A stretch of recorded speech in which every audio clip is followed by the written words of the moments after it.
Romanos, capítulo 12, a partir do versículo 1.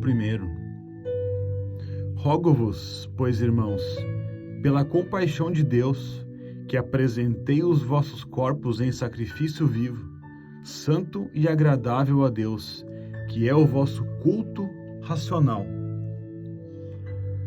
Essa palavra, ela apareceu algumas vezes já essa semana para mim. Então eu gostaria de compartilhar aqui uma reflexão, uma meditação sobre ela, sob um ponto de vista onde o Espírito Santo me levou agora a entender essa palavra. O que me chamou a atenção nesse versículo foi a palavra compaixão de Deus. Então eu comecei a meditar nessa palavra compaixão.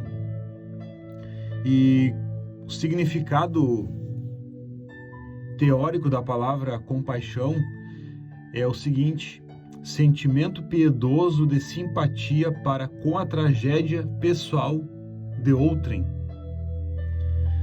Então, isso me levou a pensar por que o apóstolo Paulo, ele rogava pela compaixão de Deus, Por que ele pedia para que Deus teria compaixão com a nossa tragédia pessoal?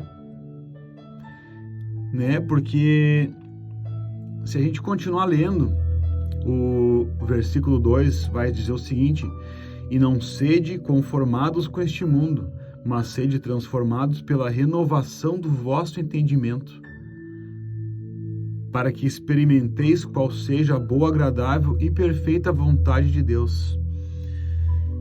Sabe, quando a gente recebe Jesus como nosso Senhor e Salvador, quando a gente tem uma conversão verdadeira, uma conversão que ela transforma a gente de dentro para fora, existem coisas que um homem de Deus, uma mulher de Deus fazem, que para muitas pessoas é motivo de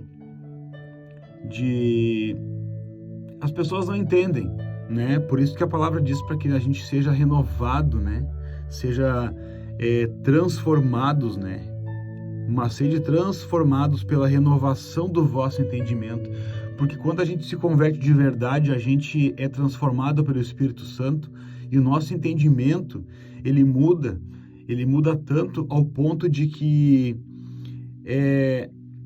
a gente coloca o nosso próprio corpo, que é o templo do Espírito Santo, a gente coloca ele em sacrifício vivo, fazendo coisas, por exemplo, que aos olhos do mundo são coisas que vão nos fazer sofrer, como, por exemplo, orar na madrugada, Quem que vai gostar de acordar de madrugada, perder o sono, deixar de dormir a noite toda para acordar de madrugada e vir buscar o Senhor?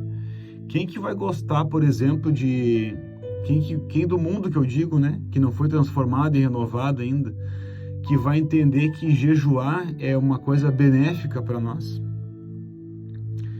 Então, irmãos, essa palavra compaixão, ela me traz uma revelação sobre que o apóstolo Paulo, ele roga para que Deus, ele tenha compaixão pelo nosso sofrimento, quando a gente entende que o nosso corpo, ele é um sacrifício vivo, mediante as atitudes físicas que eu tomo aqui na terra, enquanto entendo que minha alma, ela precisa de um corpo para viver, para se movimentar.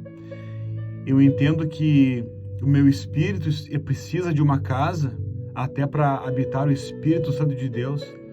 E essa casa, ela precisa ser forjada, ela precisa ser moldada, ela precisa ser transformada, ela precisa ser apresentada em sacrifício perante a Deus.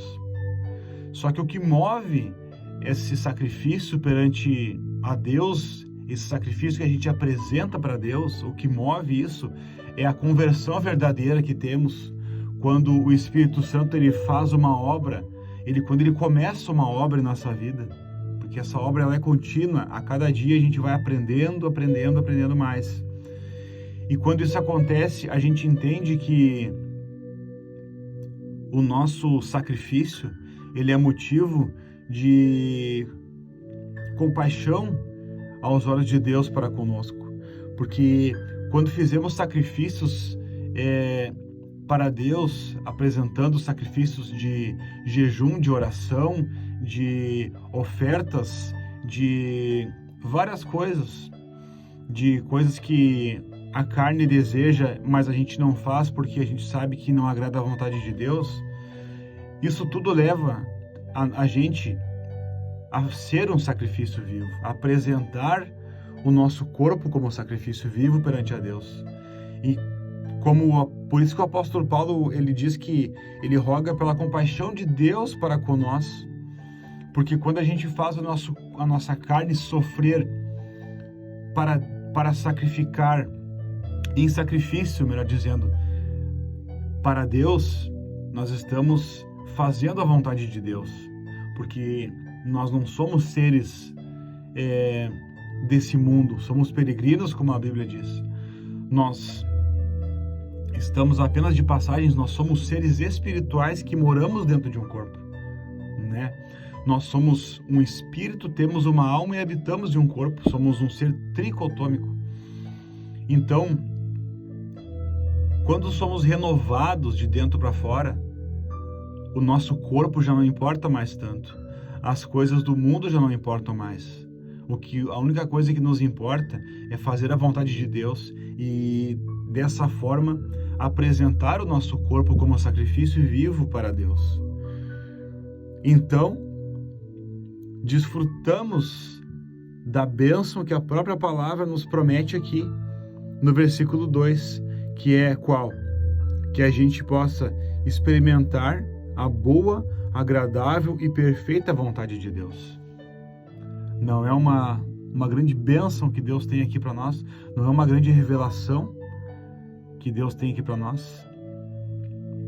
Então que a gente possa meditar nessa palavra, que a gente possa pensar no que a gente está fazendo para Deus, em qual sacrifício nós estamos oferecendo para Deus.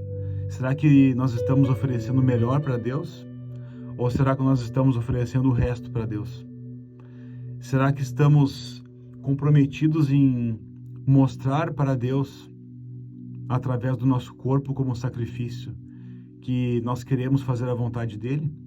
Será que estamos fazendo o suficiente? Acho que não, né, meus irmãos? Eu não, pelo menos. Eu preciso fazer muito mais ainda para agradar o meu Pai que está no céu. Mas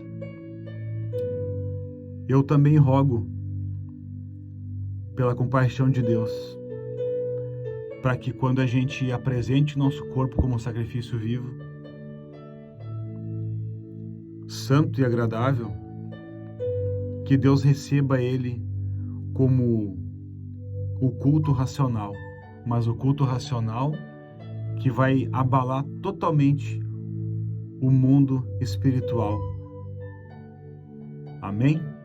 Que Deus abençoe a todos. É tudo para a honra e glória do nome de Jesus Cristo, porque Deus é a nossa salvação.